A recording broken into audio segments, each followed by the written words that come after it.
All right, everybody, it is now my honor to introduce our first keynote speaker of the day. Wright is a creative force and passionate mental health advocate whose work lives at the intersection of art, storytelling, and healing. Through his podcast, he brings together survivors, artists, and activists, highlighting the many ways people find strength and resilience after adversity. His soon to be released book, The Unmaking Life After Survival, is a deeply personal account that explores what it means to rebuild after religious trauma. No doubt a reflection on his time with Teen Mania Ministries, a Christian youth cult that was the feature of the documentary Shiny Happy People Season 2. So, without further ado, get loud and put your hands together for Wright, everybody. Thank you. I'm glad we're not all sweating. I'd never seen anything like it. Walking from the church van to the entrance of a smoke-filled convention center, I could feel the adrenaline coursing through my veins. The teen Bible that my youth group was all required to have was tightly gripped in my hands, and my finger swiped back and forth over my name engraved in gold on the front. I was the good soil. An entire weekend away from my parents to learn about God was a perfect situation. My youth group couldn't afford the floor seating, so we usually sat higher in the stands. Once we found our seats, my group and I would make excited chatter while the youth leader, the senior pastor's wife, issued warnings about insubordinate behavior, including sitting down during the praise and worship service. Upon the biggest screens I'd ever seen was a clock counting down to the official start of the weekend. I'm pretty sure it was on purpose. Anticipation does something to the brain. I looked out over the sea of people, mostly white, who were all in the same place at the same time for the same reason. They loved God too. And they'd washed cars, baked sales, and sold candy to raise money for their tickets like I did in order to get there. Awesome. I looked down at the stage. The lighting plot was exact. Dark enough to force you to lean in, but bright enough for you not to have to. I'm sure that was on purpose. Being robbed of a sense dramatically changes how a person thinks, perceives, and experiences the world.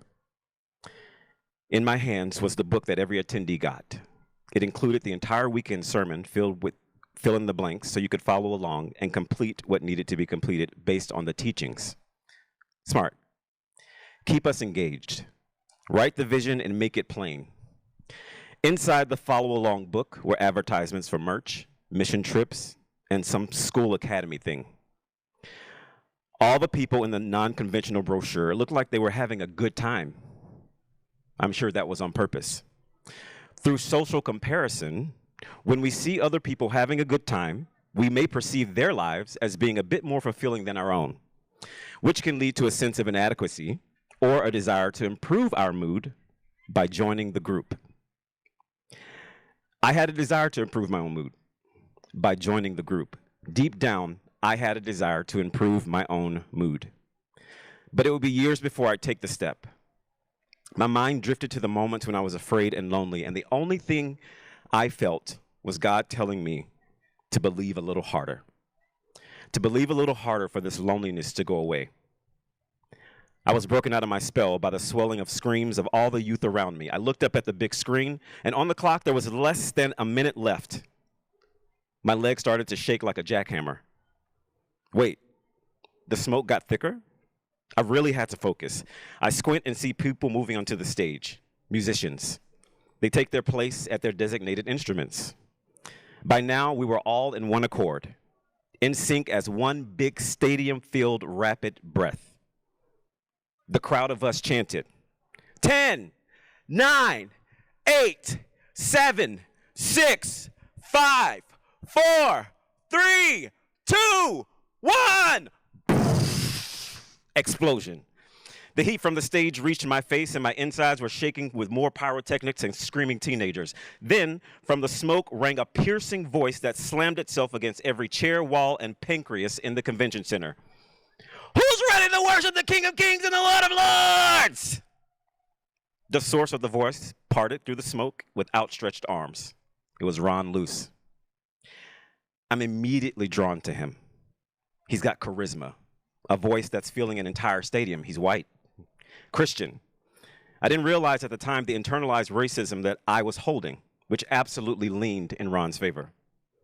He's concerned for my soul, but not just for mine. All of our souls, and everyone's excited about every single word he's saying, and he's smiling. His eyes barely open because he's smiling so big. Smoke because he's happy. Lasers about all these teenagers who are lights on fire for Christ. Boom! And his face on a screen magnifies his passions even more. I said, who's ready to worship the King of Kings and the Lord of Lords tonight? His fist goes up, and in return, hands shoot up all over the place. Voices scream to keep up with their end of the call and response deal that we'd all somehow made with him. And as if on cue, guitar riffs kick in. I didn't know the song, but everyone around me was on some secret worship music club because their screams got louder. My heart was racing, not because I was scared, but because we all loved God. I found my people. Drums, this changed my mood. Keyboards, melodically sweet with a hint of edge. The lights above our heads shifted and lasered colors and beams across the expectant faces of the expanse. This wasn't boring. We were dancing, we were singing, we were smiling and clapping to contemporary rock with affecting lyrics and a euphonious message of adoration locked in our hearts. And to think, this was just Friday night. We had a whole day on Saturday. This was praise and worship. This was loving God. This was Acquire the Fire. Hey everyone, as I was so introduced earlier, my name is Corey, and I've spent 3 decades in cults upheld by the decaying arms of white supremacy and Christian nationalism through evangelical Christianity. A documentary was released about one of those cults, Team Mania Ministries, and I encourage you to take some time to watch it. You may not know this, but what I participated in then, a Christian-laced political experiment that featured exploiting teenagers, affects all of us and the literal world right now. But it started way before then. Growing up, I was being groomed to be a pastor and a minister for the arts. I pledge allegiance to the flag of the United States of America and to the republic for which it stands, one nation, under God, indivisible, with liberty and justice for all. I pledge allegiance to the Christian flag and to the Savior for whose kingdom it stands, one brotherhood uniting all mankind in service and in love. I pledge allegiance to the Bible, God's holy word. I will make it a lamp unto my feet and a light unto my path, and will hide its words in my heart so that I may not sin against God. Key word in each one of those pledges, allegiance.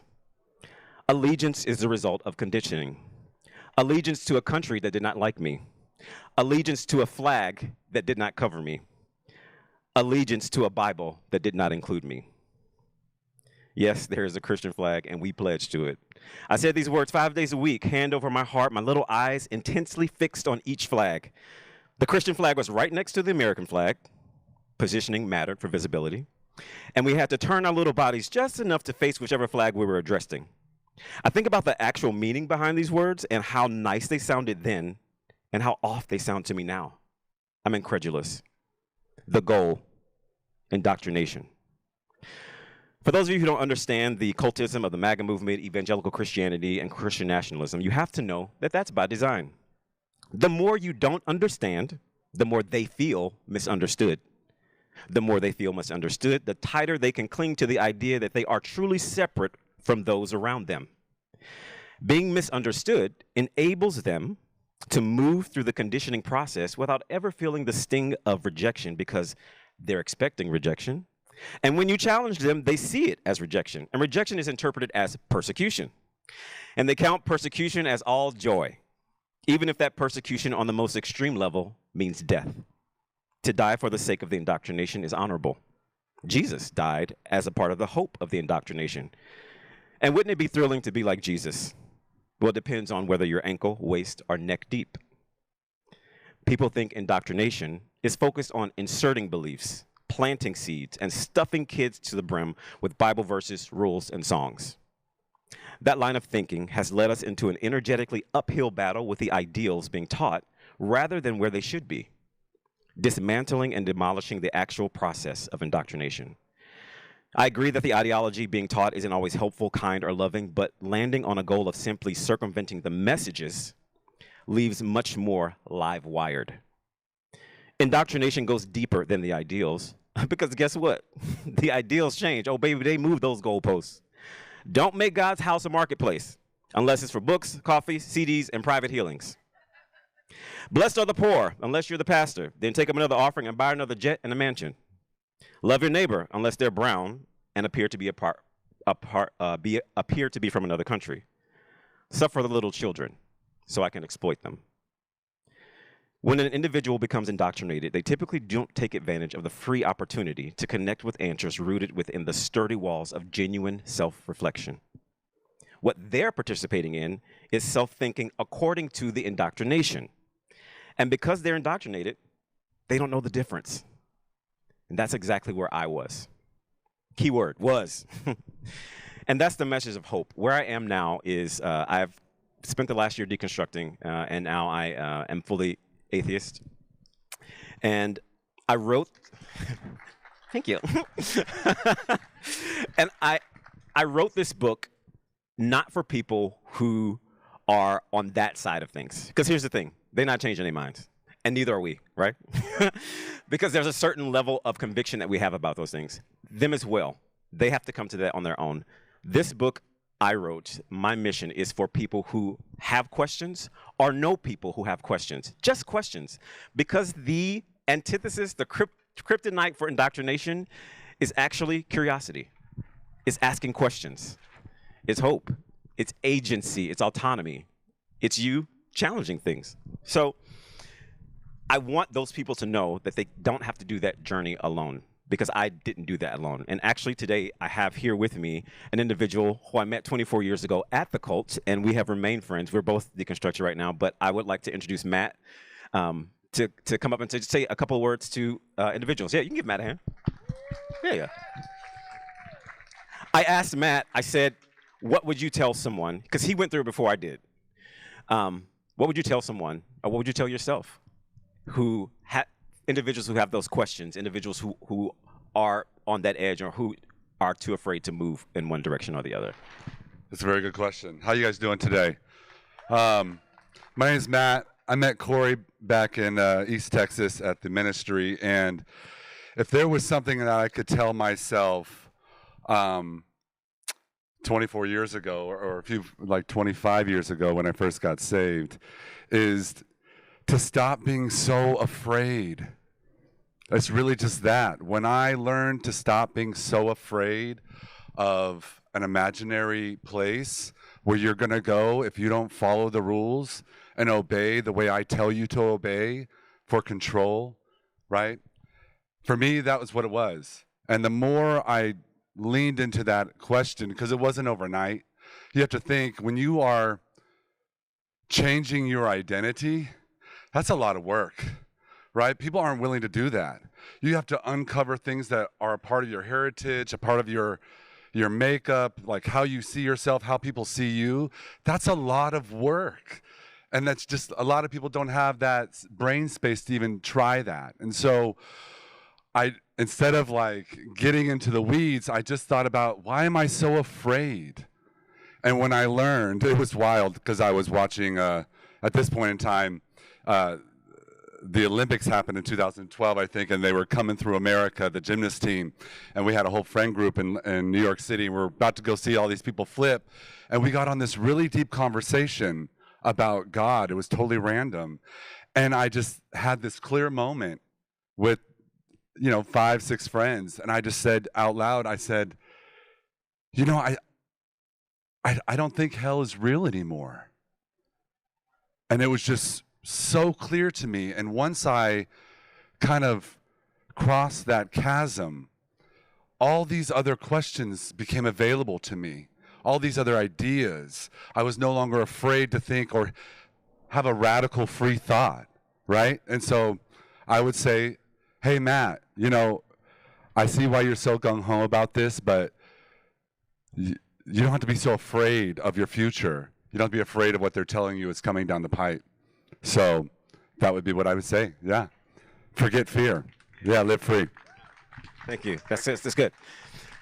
And just to wrap it up, right now I'm getting my working towards licensure to be a clinical mental health counselor. And there are 4 communities to which I'm drawn. The Black community. 3.9% of therapists are Black, and only 1% of that 3.9% is Black male. Just to paint that for you, if there were a convention of 100 mental health therapists there, 4 of them would be Black, and a pinky toe and a calf would be a Black male. That's how much of a unicorn the situation is, yeah? So the Black community, the LGBTQ plus community, because that's near and dear to my heart, and all these communities embody intersections that I have. The entertainment community, and then individuals who experience religious trauma, because it takes a lot to go through and unpack all of that. Like Matt was saying, it's a lot of work. You took years to establish that identity, and now you have to find new tools because the old ones won't work, new mindsets because the old ones won't work, and then new communities because the old ones just may not work. And that is very, very scary. So I'm all about one-on-one connection. I love answering questions. I love psychoeducation. I love talking about science and how practically you can go through these things and not just, just soak yourself in the blood. Okay? A little violent, which makes sense.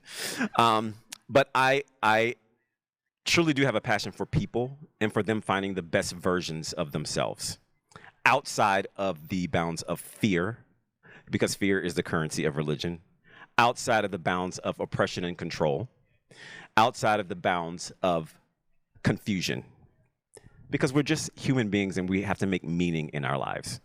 So thank you for having me here. David, thank you for having me here at Freethought Day. And if you see me floating around, grab me. See Matt floating around, we'll probably be together. Ask questions. You want to know more about my journey, my story, how my dad, who is a Black man, 100% MAGA, he is a white supremacist in that way. So there was a lot of things that I had to work through, and I am so much happier, so much more free than I was before, and I would not trade the life that I have now for anything in the world. Ain't nobody convincing me nothing else differently. So thank you for your support, and I appreciate you having me here. Yes, you stay right there. Everybody get loud again one more time for Corey Wright. Okay, so Corey, we have about 10 minutes. Okay. So at this point, I would like to open the floor. If anybody has any questions for this young gentleman, now's the time. Oh, look, see, hands are already going up. I just want to do reminders that when we do Q&A sections, to keep it short and really make sure that they're questions. Make it count. We are live, and people will find you. Okay. All right. So we had a hand go up. I'm going to Oprah Winfrey this. I'm going to come on over. Hello. Go ahead. When you decided no longer to be in religion, and what was your first thought when you deconstructed? Like, it takes years to deconstruct, but what was your first thought that said, this might not be right? Good question. I think it was when, and honestly, I've only been deconstructing for the last year and a half, I would say, because I recorded Shiny Happy People in May of last year. My interview was 5 hours long, but when you watch the documentary, you'll see there's only snippets in there. After I did that, I was finally able, all these years later, 24 years later, to just let Team Mania go. And so then I thought, who am I outside of that identity?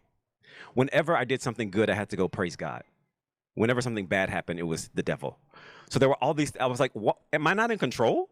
So I'm just, okay. So once it was a moment when I was in my therapist's office, and he asked me, who do you think God is? And it took so much mental gymnastics to actually think that a person who throws temper tantrums and wipes out a whole globe, who commits a genocide and kills alive firstborns, because I'll give you, I grew up with the idea that abortion was a doctor taking forceps or his hand, sticking it up a woman's vagina, ripping the baby out limb by limb, throwing that in a bag and throwing it into a dumpster. That's what I thought abortion was. I'm wrong. I was wrong. Now having that understanding of wait, what else was false? And as digging through, it just didn't make sense to me. And in the book, there's a whole chapter called I Left God on the Mountain. And it talks about my cognitive reasoning of why it didn't make sense. And I just kept asking the questions. And when I didn't have an answer that made sense, it was usually attached to the theology, the doctrine, which is what it was supposed to do. The indoctrination gives you all the answers. It doesn't tell you to go seek them. So it was at that moment in my therapist's office when I was trying to define God and I just could not, and it didn't make sense to me. Yeah. Thank you so much. Anybody else? We got questions. We have one over there. We have a gentleman coming with a microphone. Hi. Hey. I have a question for you. So I have also been in the process of deconstructing. I grew up evangelical Christian. The place where I am in right now is trying to find community. I lost almost everybody in my life because that was my community. People who believe the same thing that I believed, and once I kind of stepped out and had a free thought and kind of started to deconstruct my beliefs, I was no longer welcome in those places. And so my question for you is, what was your experience and how have you kind of come to a place of either having community or places to feel comfortable with talking about your deconstruction? That's a good question. Community is huge. We're social creatures. We want to be accepted. We want to have people around us who are like us. I had to be alone for a little bit because what happens is you're shifting so much. If you put yourself in those situations, you're idling at a 9, and that's wearing your nervous system out. So get alone for just a little bit. And this is general advice. Everybody's different. And there's nuance in everything. But have that moment to where you do have a little bit of a separation just to see what your values are, because that's where you start. And then connect with people who have those values. Sometimes it may mean getting into social situations that may frighten you. Like I signed up for like a little book club, a little volleyball league, and you start connecting with people because they're humans. We're doing the right thing and we love people just because we want to, not because we're afraid of burning forever, Listen, the rapture is brilliant. It is brilliant. What other way to control somebody than to keep them under a constant state of stress their entire life? And the end is gold you can't even spend in a room in a mansion later. And then my reward is telling somebody how great they are for the rest of my life? It just didn't make sense to me. So when I say separate yourself from the belief and then go towards the values, and always, always, always be led by your peace, not your chronic satiation, your peace and the joy. Go towards those directions. And you may find a new hobby, and it may start off with one friend. That friend introduces you to another friend. You won't be alone. Especially if I'm still here. Yeah. I mean, find me on the social medias. And if you have questions about things, go there. And I usually post content that's connected to that. I don't like to tell anybody what to believe. I do have friends who are still Christians and who still believe those types of things. But we respect that space. And sometimes we come together and we have ideas and talks about things. But we leave it there because we connect on we know that people should not be marginalized. We know that people should be.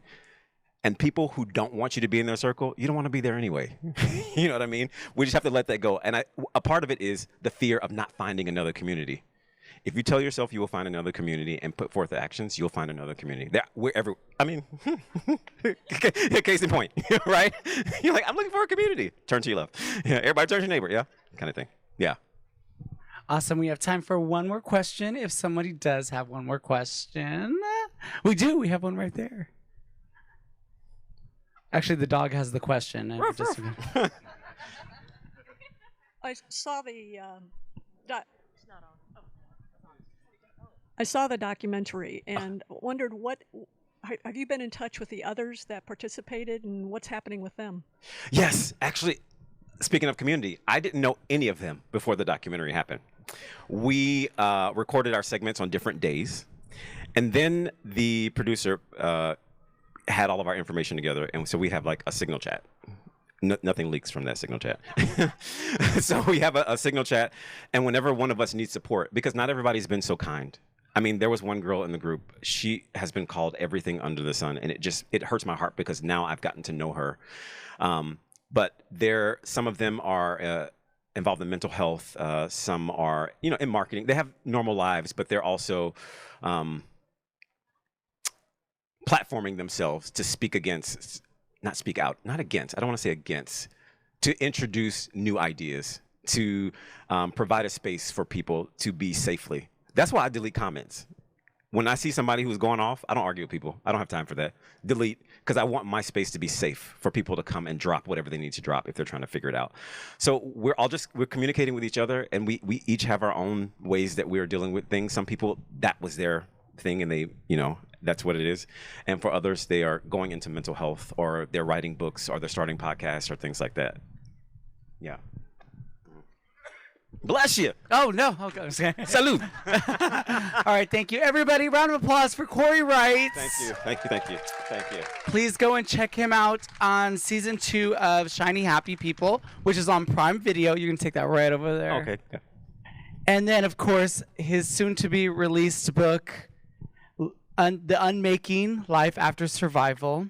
Can we get a round of applause for him one more time? First of all, everything, and second of all, hilarious. So go follow him on Instagram, all social media platforms. I know I will be now.